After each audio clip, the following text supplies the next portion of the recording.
caviar, a natural combination for any celebration. We took Southeastern Caviar to Charlotte's Epicurean restaurant, where champagne flowed like silver streams and caviar shone like fine black gold.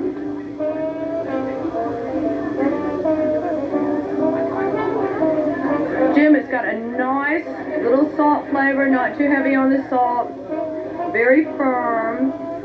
The only problem is we don't have about 5 more pounds. It's very difficult to get a hold of. Not like it used to be when it was very plentiful. It's nice. It has a delicate flavor. It's not overwhelmingly salty. It has almost a little bit of a nutty characteristic that seems to come out. Very nice as compared to imported caviar from other places. That's delicious.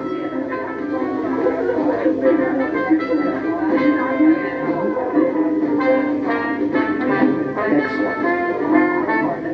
And it comes from the state of Georgia. Might have to bring a can of that home.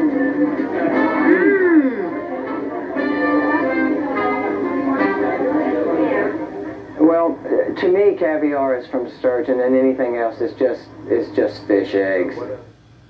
John Taylor is a low-country gourmet and has known Georgetown caviar nearly all his life.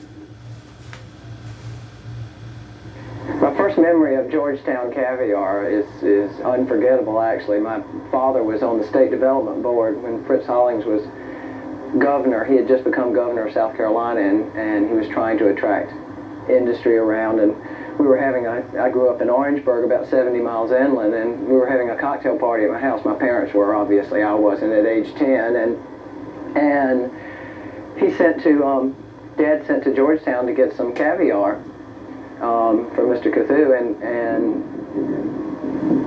Mom set out the buffet table, and there were these wonderful hors d'oeuvres around, and I always loved food, and I went to reach for what I thought was some type of jam and put it on a cracker, and of course it was very salty and fishy, and I thought, my God, what is this stuff? It's so weird. And Mom's like, oh, that's very expensive stuff. Don't do it. And I said, I thought it was going to be sweet. And she said, no, it's more like oysters. Well, she said the wrong thing because I love oysters, and I started gulping it down. But for years we sent to Georgetown for the caviar.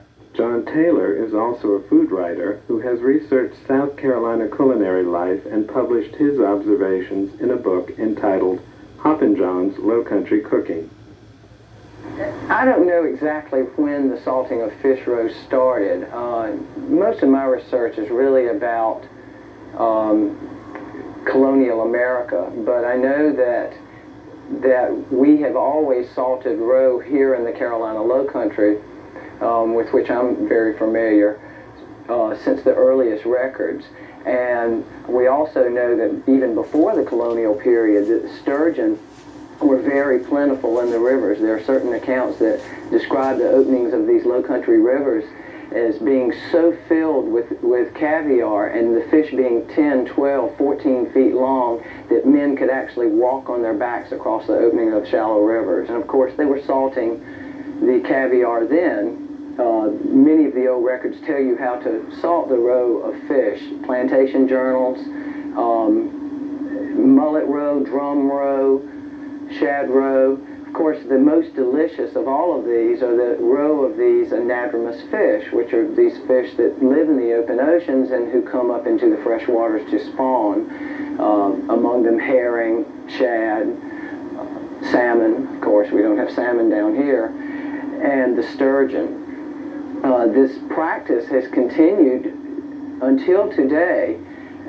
There's one family in the state of Georgia who are allowed to catch sturgeon. Now, one of the reasons that these sturgeon are allowed to be caught there, even though it's been banned off the rest of the coast, is that in the state of Georgia, they have protected their low country, the coastal plain, these barrier islands, and there's very little development and very little industry along these rivers.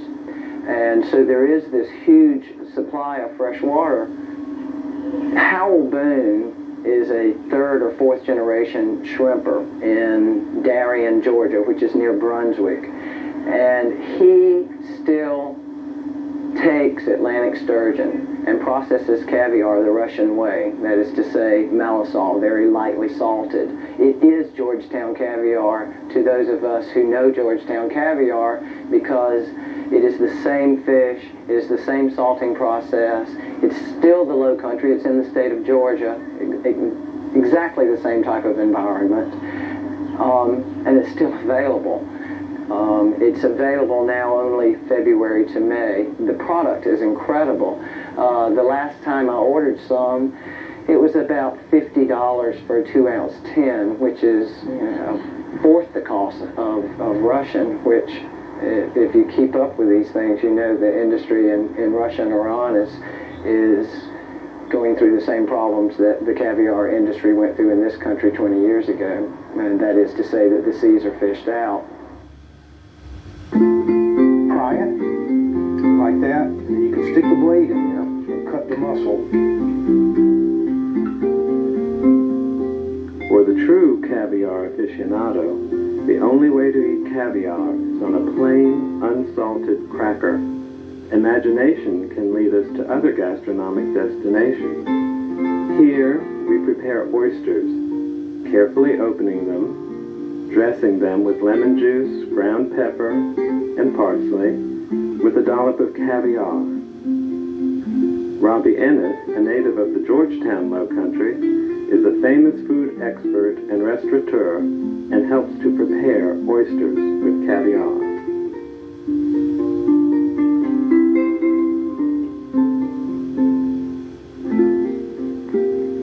This is wonderful. Absolutely. Without a doubt.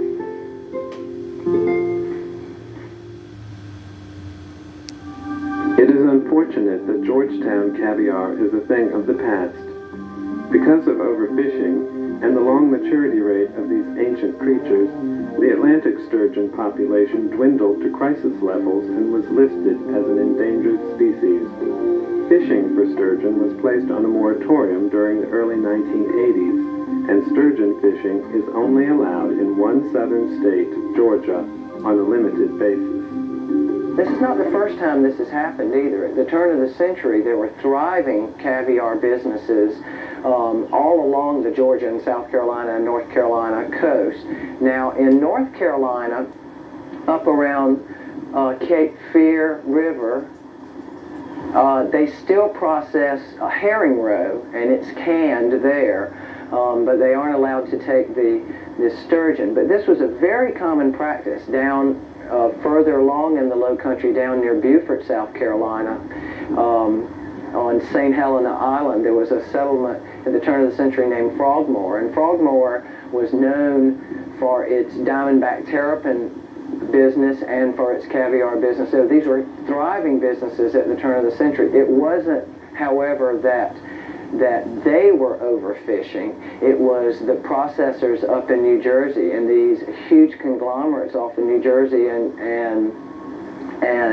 New York and up into New England, into Maine, had huge groups of fishing vessels that were taking sturgeon on taking them on boats in the ocean rather than in gill nets.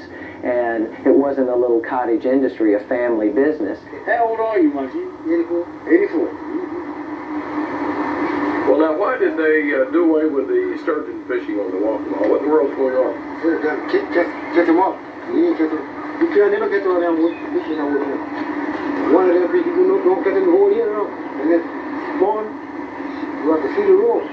Every one of them will feed. You want to feed from the ball. That is how they boy. I bet you more sturgeon in that river right now. And you can just pick up.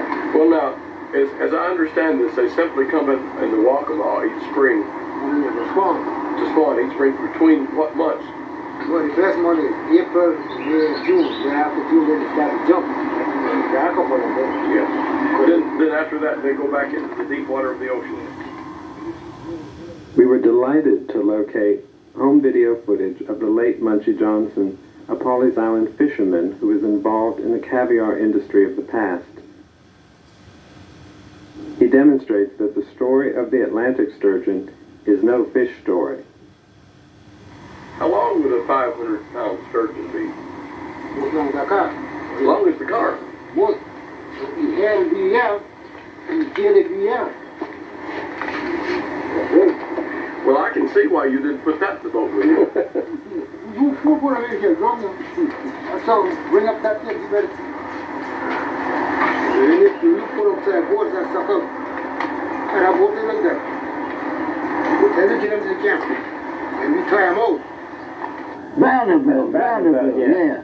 And then she died, and her son George inherited the place. Yeah. Now, if he's living, he might want to barge back.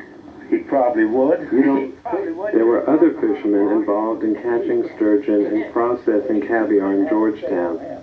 Dickie Creighton of Pawleys Island pulled in many nets. Rennie Cathoo, a treasured Georgetown legend, has processed much caviar over the years. the barge doesn't have anything to do with taking that. See that little barge there? That's what you fish the nets with. Those small boats right there. Yeah, that's not one of them. But they were just small boats, like 16-foot bateaux, we call them, outboard motors on the end or row. But that was the preparation, getting the rig ready to fish. All this had to be done ahead of the fishing season, and it was hard. Well, you learned pretty young because your father was in the business when you came along. Wasn't you? You know. You and your brother. Yeah. And they grew up both fishing and then managing this business here too. Yeah, we the shut-tail boys. We been living right around on Front Street, right around the corner. Every chance as a boy, 7, 8, 10 years old, get a chance to run away from home and come to the dock, we'd run away. Not only would we come alone, we'd bring the neighboring boys, the CO boys. And I think we went up on Cannon Street and got a couple of Tiller boys, all the same age now. And we'd run down there, and of course, as soon as we'd get in the way, we'd get run back up the damn street again. But anyway, it just came natural, more or less. We learned to swim right out here in the river. Rennie, like his father before him, has operated Cathoo's Fish House on the banks of the Sandpit River for decades. The fish house is a familiar landmark on the Georgetown waterfront for tourists and fishermen. When Munchie Johnson referred to a sturgeon the size of a car, he was not kidding. This sturgeon was caught in 1995 in Darien, Georgia. This sturgeon was caught in the late 1940s in Georgetown and produced 50 pounds of high-quality caviar. I remember the fish when it came in. It came in on a pickup, pickup truck was towing a little boat trailer, and the fish was as long as the boat trailer was. It was about 9.5, 10 feet long in the rough. And they brought it in here to see if I could use it, which I could. And there was 4 men involved in that particular fishing expedition, and it was unbelievable how it was caught. But it happens. I mean, those things happen. Shad nets, light webbing material, is caught sturgeon many, many times. And this particular net, as I remember, was about as rotten cotton tying cord. It just was worn out. And it was set for a few shad, and this sturgeon drifted into it, just drifted in broadside. He wasn't swimming fast, he wasn't doing anything. So when they got up close enough, they could see the shadow of the fish, outline of the fish. And they were scared to death whether to touch it or not touch it, because the minute you touch it, the fish could come alive and tear the net up and get away from you. But they handled it pretty carefully, and praying all at the same time. That's the only time they've ever prayed. I know 2 of the men that was in the boat. That's the first time and the only time he's ever been known to pray. But they landed the boat. They landed the fish, rather, and tied it on the stringers of a little old boat, 2-wheel trailer, towed behind an old dilapidated pickup truck. And they had enough rope tied around that fish from the tail up to the gills, tied around all of the supports and the timbers of the cradle, and brought it in here 25 miles from up the river where they were fishing. That was a boat landing area. and brought it in here, and of course the fish still had a little life in it. And at that time, if you want to try to save the fish for the roe or the caviar, produce the caviar, you've got to bleed the fish before you can do anything with it. And How do you do that? you just chop the tail off. Just chop the tail off right at the butt of the tail of the fish, or head of the tail fin. And it'll bleed itself. It'll bleed itself right out. And if you don't do that and just want to go in there and butcher the fish open, cut it open, and take the roe out, blood gets into the roe. And then you can't get the blood out. And it does something to the texture of the roe, the eggs, that you just cannot cure it. But this fish cured out. As soon as we got it on the floor, we could see that the stomach area was bright and full, like there's something in there besides this entrails, you know. Well, it was washed up full of roe. And as soon as we got it, the fish bled out pretty good. Then we went in there and butchered it. And to start curing a roe, you've got to start with a brine solution. That's water and salt, water and salt. And you start curing it, you wash it in the brine, you rub it in the brine. I see you got a little immature homemade box there. Now, you see the other picture there, the big round? That little one, yeah. That's the one. See, that's a 3/16" wire mesh. And That's stainless steel, too. Yeah. A 1/4" mesh is the most you can use. And it's got to be good.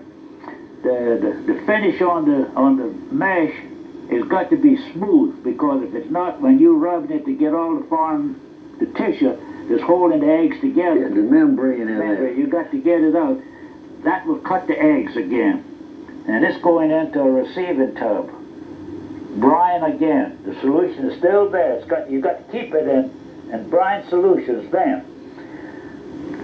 And after it goes, all the rubbing is done, and you go in the tub and stir it around, you can feel the eggs, sharpen it up if it's going to kill good, and if it's not going to kill, it'll be soft and mushy.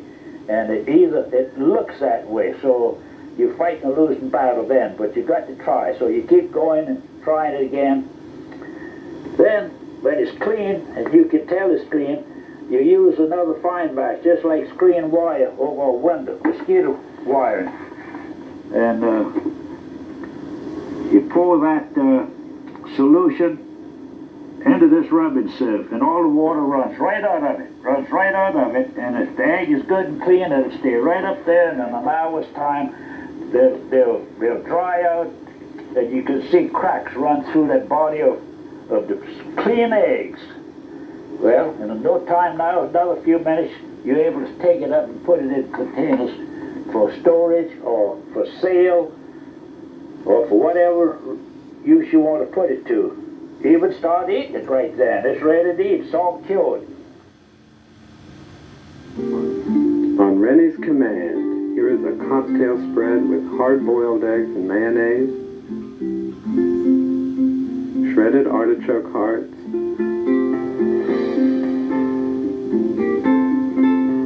finely chopped scallions, cream cheese at room temperature,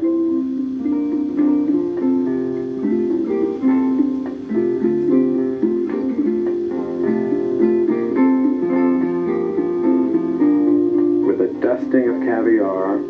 We serve it on toast points, and the palate responds.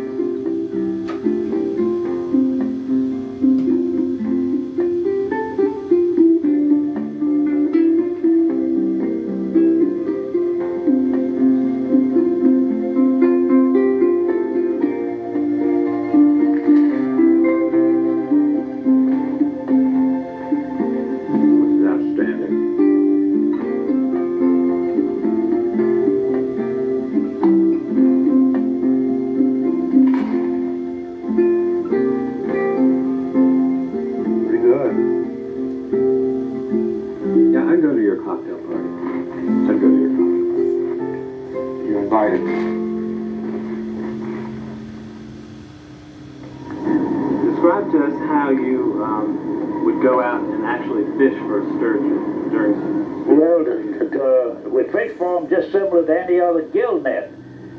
We call it a gill net. Now that's just like the nets you catch shad, only it's a very light thread material, very light. And you can get any size mesh you want for shad or mullet or flounders or smaller fish. The size of the mesh is limited to what is the best size. On a sturgeon, in the old days it was large cotton netting, just like a camouflage netting in the service. I mean, as big a thread as you could knit. And at this time, a 24 thread was what they used, 24 and 30. That was probably 1/8 of an inch in diameter, cotton, and snow white. And the webbing is hung on one line, generally for drifting. You don't want no heavy line on the bottom of it because it's got to scrape the bottom of the rivers or wherever it's drifted.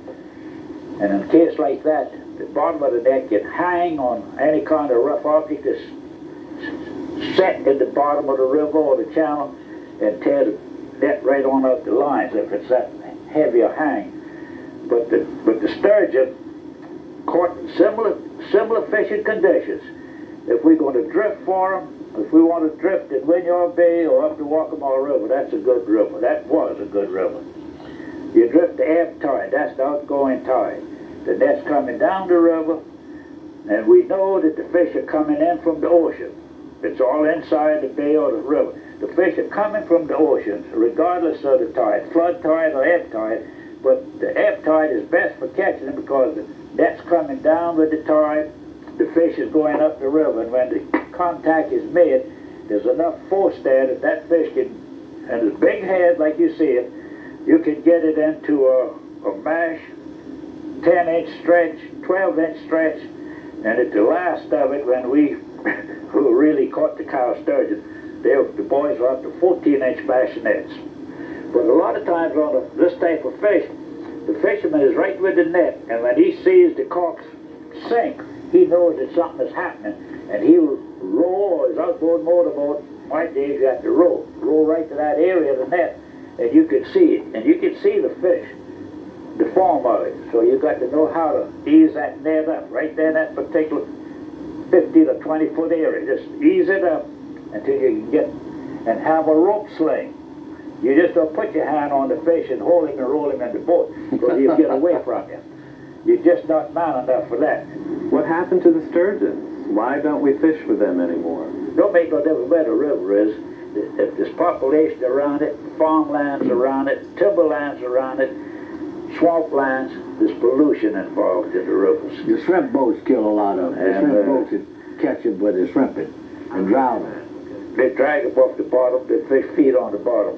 And drown in the nets. Yeah. Little ones like this, they call them mutes. Yeah.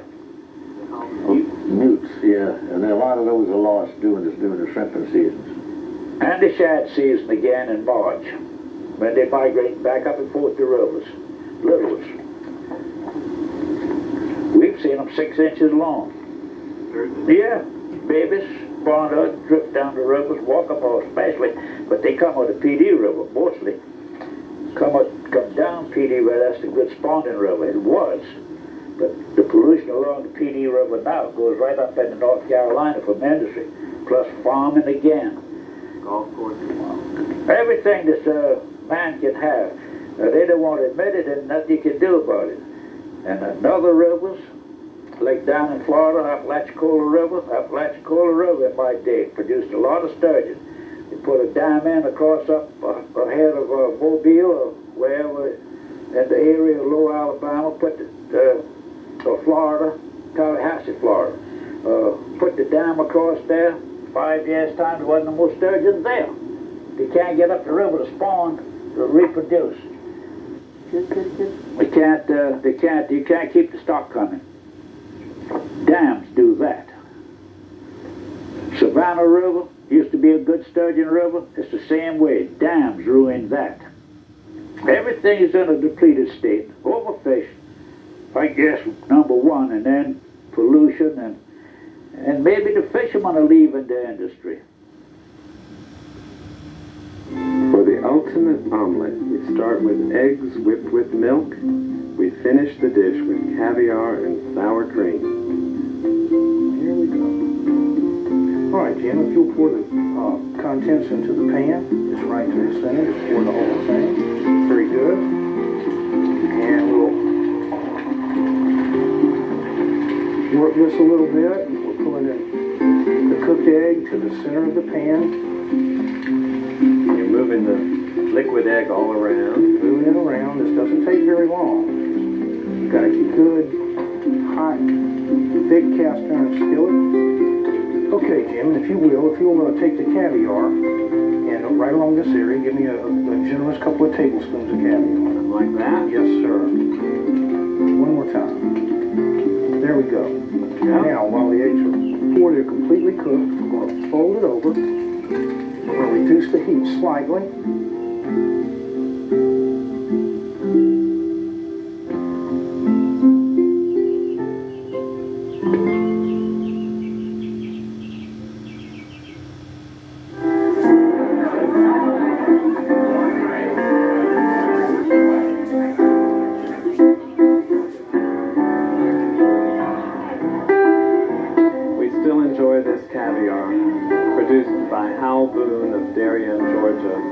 As much as we did by that produced by and others in the Georgetown area.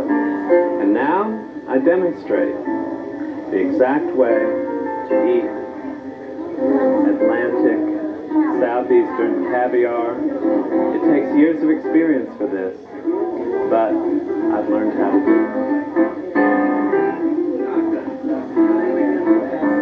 Thank you, Hal Boone, and thank you, Rennie Cassou, and thank you, Atlantic Sturgeon. This is Jim Fitch from the Rice Museum. I'm signing off.